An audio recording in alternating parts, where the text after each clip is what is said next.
Welcome to Hoops Friday Night, the sectional final special edition of Hoops Friday Night. 52 of our local schools hope to keep their seasons alive tonight. He's Tony Quach, by the way. Dylan Tyson is off screen. And two of those teams are at LCC tonight, with the Thunderbirds hosting the Ada Bulldogs, our Hoops Friday Night Spotlight game. This Hoops Friday Night Spotlight game is presented by Midwest Electric Incorporated. The LCC Thunderbirds boast an 8-game winning streak against the Ada Bulldogs. Ada has not won a game against LCC since 2007, but let's see what happens tonight. It's a tie game in the third. Jordan Pretty, not anymore. Ages 0, puts up a 3-ball, and that's good. Next possession for Ada we go. Carson Conley gets the bounce pass, puts it home.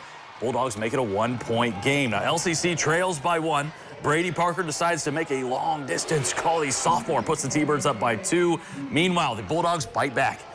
Caleb Hickman comes up with the steal, the score, the spin and score. Ada still down by 1. Then in the closing moments of the fourth, down by 3. Number 3 sends us to overtime. Zach Zimmerman tickles the twine, as Tony says, 40 apiece. But in the extra period, LCC shifts the momentum. Pretty steals the rock, takes it down the court, lays it up and in. The T-Birds survive in overtime. 45-42 is your final. GMC meets the NWC at the Pirate Ship. This is only the 4th meeting between Wayne Trace and Bluffton since 2005, and the 3rd meeting in the postseason since 2017.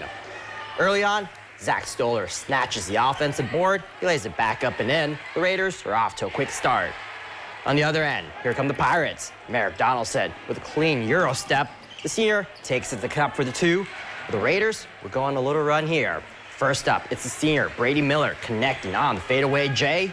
Then, on their next possession, down the floor, we have Lance Manley with the shot, boy. He does his best Steph Curry impression from the 3 downtown. But in the end, it was Bluffton who will finish on top tonight. Donaldson has the rock. He's got to bury the triple try. The Pirates win 66-43 and will rematch LCC in the district semifinals. Hey guys, well, on the other side of the bracket, a chance at redemption for Columbus Grove. After 5 straight district appearances, the Bulldogs missed out the last 2 years, but they can get back tonight against Riverdale. Grove won their last 6 games of the season, all by double digits after starting just 6-7. They meet the Falcons for the 3rd time in the last 2 decades. They also won both those meetings by double digits. Let's go 3rd quarter. Riverdale's Jack Dussault racing to the other end. The senior lays that in, but in the blink of an eye, Grove responds. Trevin Baxter gets it to go. The Bulldogs lead 27-17.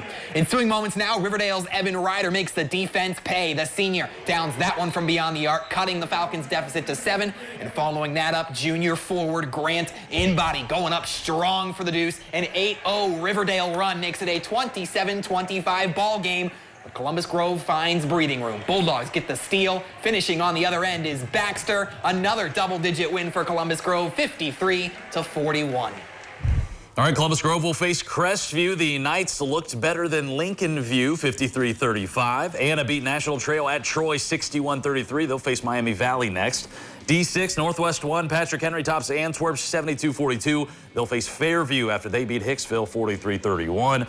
On the other half of the bracket, Ayersville falls to Van Buren, 53-46.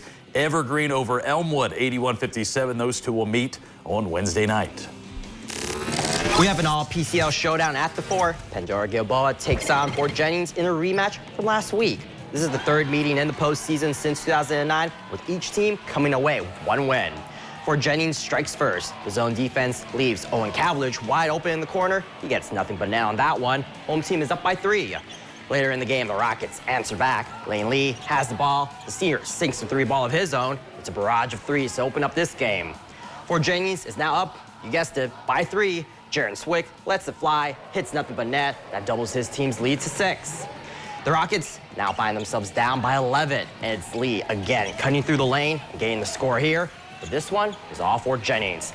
Cavillage gets set, fires, and it's good. Fort Jennings wins 69-56. That means the Musketeers will seek revenge against Kalida on Thursday. Wildcats beat winless Holgate 57-30. Northwest 4 now. Macomb falls to top-seeded Old Fort 57-31. The other Northwest 4 matchup, Arlington dominates Van Loos 63-10. Red Devils will play Tiffin Calvert, who won 60-35 over North Baltimore. But let's go back to Northwest 2. On the other side of D7, Northwest 2, Ottoville and Lipstick, a rematch from last Saturday that saw Ottoville win 51-44 in overtime. We'll start in the second. Vikings with some off-ball movement. That'll get Brevin Brandt open beyond the arc, and he knocks it down. It's a 4-point game. Now, the big green three is no good, but Garrett Tretman comes up with the board. He gathers, gets the second chance bucket to go. Now in the third, Vikings swinging around the perimeter, eventually finding Tavis Bejarano. Open space. He pulls up from three, bangs it home.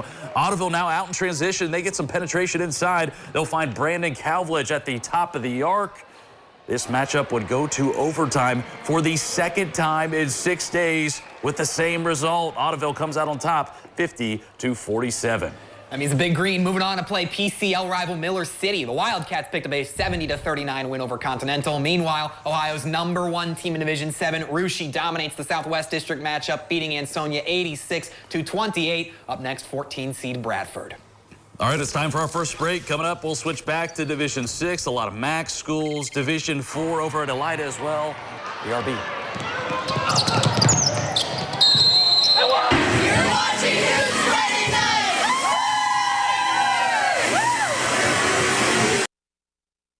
Welcome back to Hoops Friday Night. We continue our coverage in Allen County with the #1 team in Division 6. That's Spencerville. Yep, and tonight the Bearcats begin their postseason trek against a very familiar Allen County foe in the Perry Commodores.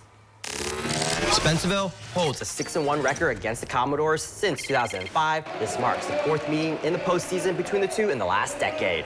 Perry's lone win against Spencerville came in tournament play back in 2021. The Bearcats are off to a hot start. Will Sensabaugh takes the rock down the court. He draws a hoop in the arm. 11 for the sophomore. Later in the game, it's Grady Smith laying it fly from the corner. His triple try is true. The junior finished with 18 points. Bearcats are up by 17 in the first, so Owen Sensabaugh decides to make it a 20-point advantage with this tray, a game-high 23 for the junior. Perry is looking for some kind of spark. Amir Warner sinks a long-distance shot at the buzzer, but the Doors are down by 17 after 1. Meanwhile, Spencerville marches on. Full steam ahead for Jude Steeman. The freshman gets the lay-in, and Spencerville gets the dub 76-45. Over to Mercer County, it's a rematch from two MAC foes. Parkway visits Coldwater for the sectional title. The Cavs won just a few weeks ago, but Parkway, they look to play spoiler. Now, Parkway certainly had a game plan going in without a doubt, but it might not have been Balin Blockberger proof. Right from the tip-off, Blockberger puts on his Superman cape, and this senior cashes in a 3. Also grabbing offensive boards along the way, doing it himself, hitting more 3s. The first-team All-MAC player saying, I got 5 on it. Check out the alley-oop from Miles Potcotter to Blockberger. Number 5, he dropped the first 16 points of the game in the first quarter. 16-0 Blockbergers. Parkway with their work cut out for him, so fighting for loose balls. Xavier Samples gets the lay-in. Parkway trails by 15, but the Cavs defend the Palace tonight. Braden Bruns, the steal, finishes at the rim. Blockberger drops 26 points as Coldwater wins the sectional title 62-42. Cavs will face Spencerville next week in Waupun. The #1 team in the state, Bearcats, that is. Well, we've seen what they can do, but placed in the very same district is Ohio's #2 team. Marion Locals on a collision course with Spencerville. It starts tonight with Allen East. The Mustangs ended the regular season on a 4-game slide to finish 10-12, looking to turn things around for their first district berth in over 20 years. Flyers, meanwhile, seeking their 4th straight. And Allen East finds themselves down 15 after the break. However, Ethan Young leaves the locker room on a mission. He bangs in the 3. At the other end, however, Austin Niekamp can get it done too. The Flyers extend their lead 35-18. Still, the Mustangs trading blows. Logan Helser not letting a size advantage stop him on the post. But in transition, Marion's Braden Mesher dumps off to Cale Arns. Count it, and 1. The lead balloons to 20. And if you want to stop Marion Local this postseason, you have to stop the 6'8" senior Niekamp. 11 points in the third quarter. Niekamp joins the 1,000-point club. Marion Local heading to their 4th straight district, 66-39. A MAC Conference rematch now in the D6 sectional finals as the New Bremen Cardinals pay a visit to St. Henry to take on the Redskins. Both teams finished bottom half of the MAC, but looking for some playoff redemption. Let's pick it up in the second half. New Bremen trails by 6 and on the attack. Pass from here, finding Owen Rindler open for 3. The senior buries it. Cardinals down 3. Let's go to the fourth now. Both teams trading blows, but St. Henry's Austin Zimmerman. Nice pass here.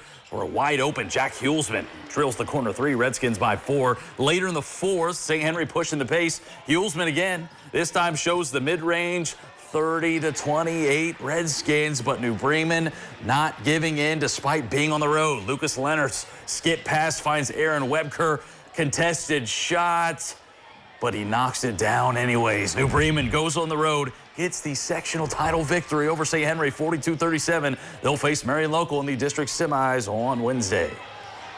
Now we got a WBL rematch between Van Wert and Elida tonight. Those are Dogs who came out on top by 5 back in January. Elida has won back-to-back games against Van Wert. Early on, Marcus Hill drives to the rack and goes off the glass. That pulls the Bulldogs within 1. And a few possessions later, it's Zori Allen pulling up for the tray, and that pulls Elida within 2. The senior finished with 16. Now we have Keenan Welsh putting in the work in the paint. He'll pick up the 2, and that extends the Cougars' lead to 4. We now have a tie game, folks, and it's Welsh again. He hits the short jumper to give Van Wert the lead, and the Cougars attempt to chip away. Correction, pull away.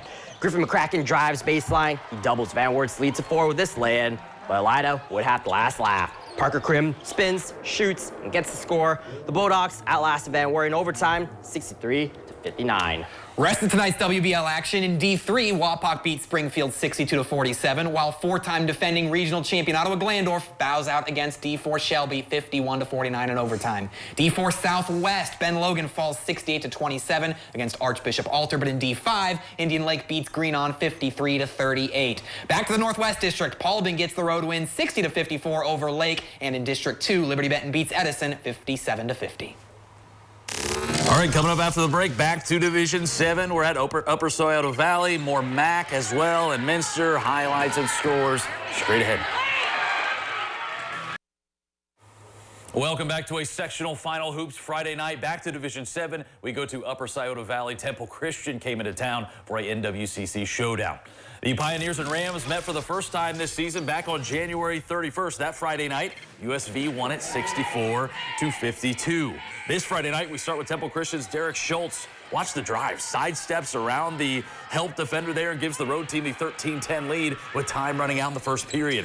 USV responds with the range ball. Mason Thompson only going to get 2 for this one with his toe on the line. They're down 1 in the second.